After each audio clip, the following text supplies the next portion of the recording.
must go for the mines of Moria, Gandalf says. Well, that didn't turn out so well for you, did it, Gandalf?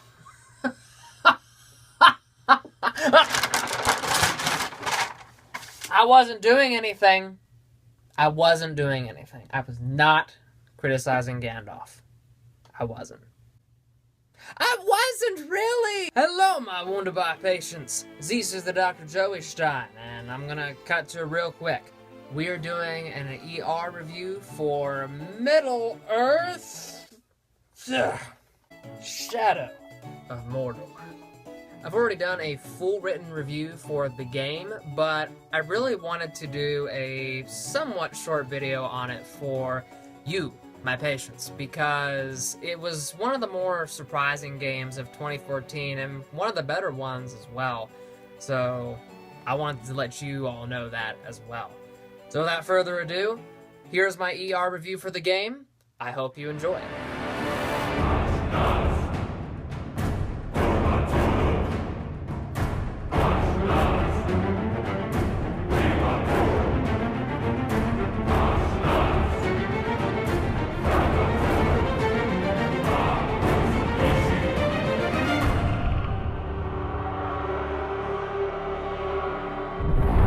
Middle-earth Shadow of Mordor is another example of a licensed video game that's... well, it's not another example of one that's bad. It's really good. It's a rare gem. I mean, I'd compare it to games like Transformers Fall of Cybertron, Star Wars Battlefront 2, and Alien Isolation. I mean, what's impressive about it is that it combines the core gameplay formulas of the Assassin's Creed and Batman Arkham games, but stands on its own as something unique with the Nemesis system. Look, the game's precious. It's just precious. What, are you expecting me to go somewhere with that? Because I'm not. I mean... No, don't do it. It's stupid and overdone. No, we have to. It's funny, and it makes sense with Lord of the Rings. No, don't do it, precious. Don't do it. Okay, so everyone keeps saying it's like Assassin's Creed and Batman Arkham. Why Assassin's Creed and Batman Arkham? Why do people say this so much? Well, it's like the former in how you navigate all the buildings and structures of the open world. You climb, jump, and grab onto everything as you make your way through orc camps and fallen cities in the land of Mordor. You'll usually do this as a means to play stealthily, sneaking in and scouting out dangerous areas. Taking this approach is fun, since the overall parkour is pretty fluid, and by accessing the Wraith world, which is basically Eagle Vision from Assassin's Creed, finding ways to use the environment to your advantage, and forming combat strategies while you quietly take out orcs one by one makes stealth a good time. The combat consists of taking on groups of orcs by using basic attack, counter, dodges, combos, finishing moves, and the like to build up a chain of moves without being hit. You also have a skill tree of sorts that is used to unlock more powerful or effective versions of core moves, get increased health, and obtain entirely new combos. Sound familiar? It's like the Batman Arkham games, but what's awesome about Shadow of Mordor is that I found it more brutal and satisfying than those games. I mean, check out what a last finisher is like, which acts as a second chance to keep fighting if you complete the prompt that pops up on the screen. Check out Wraith stuff.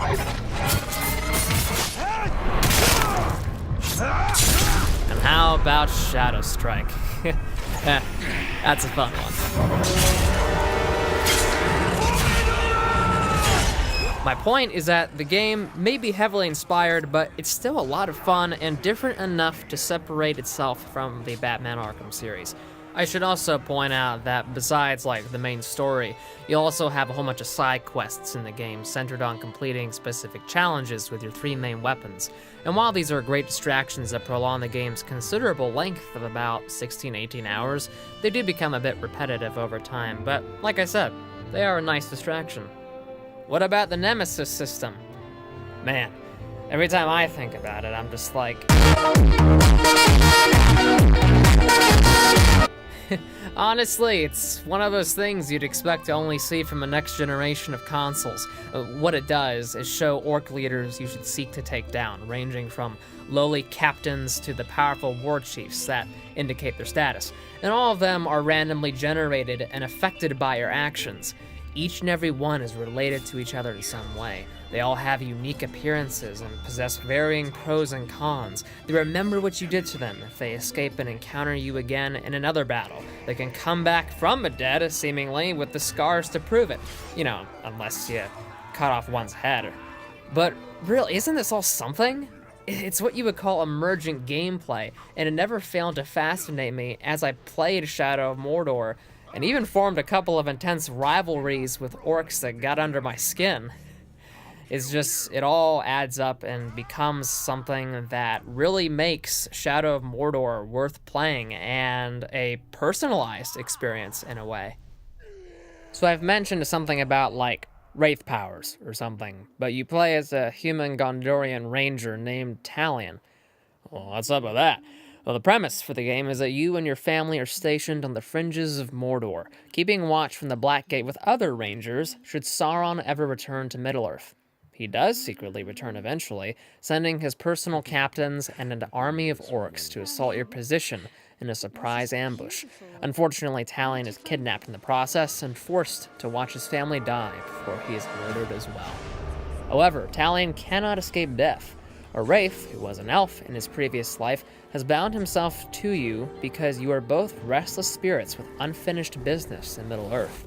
Now you must seek revenge for the deaths of your family members and figure out along the way who exactly this wraith is and why he has bound himself to you as you both seek to defeat Sauron. I could give away more about the story, but what's cool about it is that it takes place between The Hobbit and The Lord of the Rings, revealing some fascinating backstory to how the Rings of Power were formed, who the Wraith is, how Sauron returns to Middle-earth, and so forth.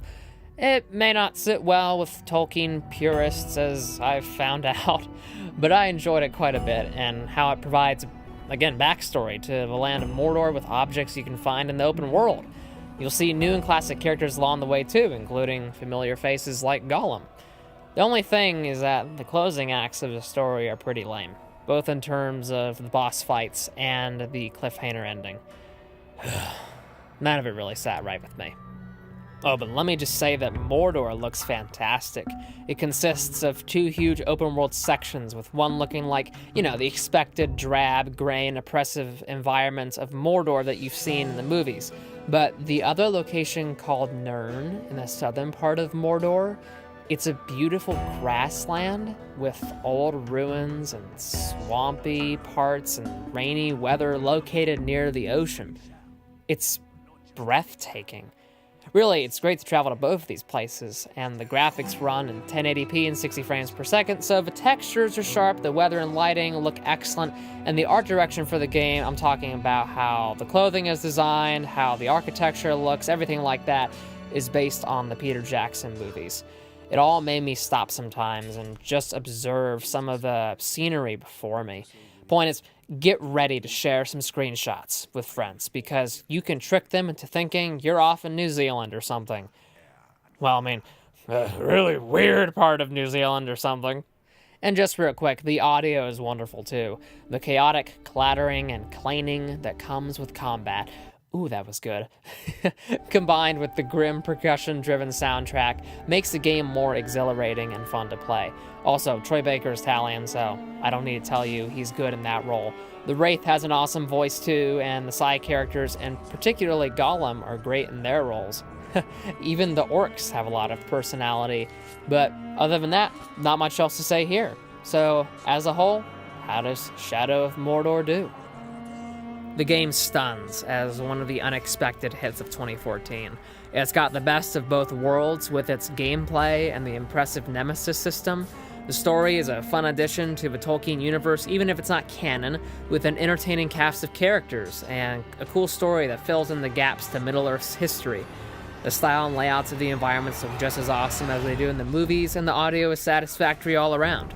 It can get a bit repetitive and ends on a weak note, but make no mistake, Shadow of Mordor is the one to rule all the Lord of the Rings games before it.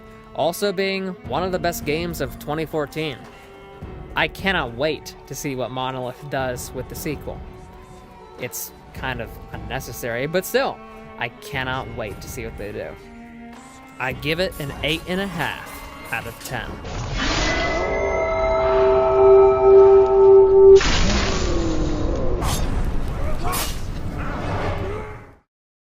And that's it. Thank you very much for watching my second ER review. I know it's been a while since I did my last one, but I'm finally glad that I got around to this one.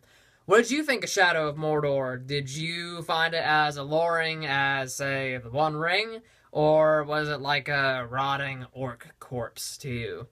There are a lot of interesting opinions on the game, so I would love to hear yours in the comments below. And as always, thank you very much for watching.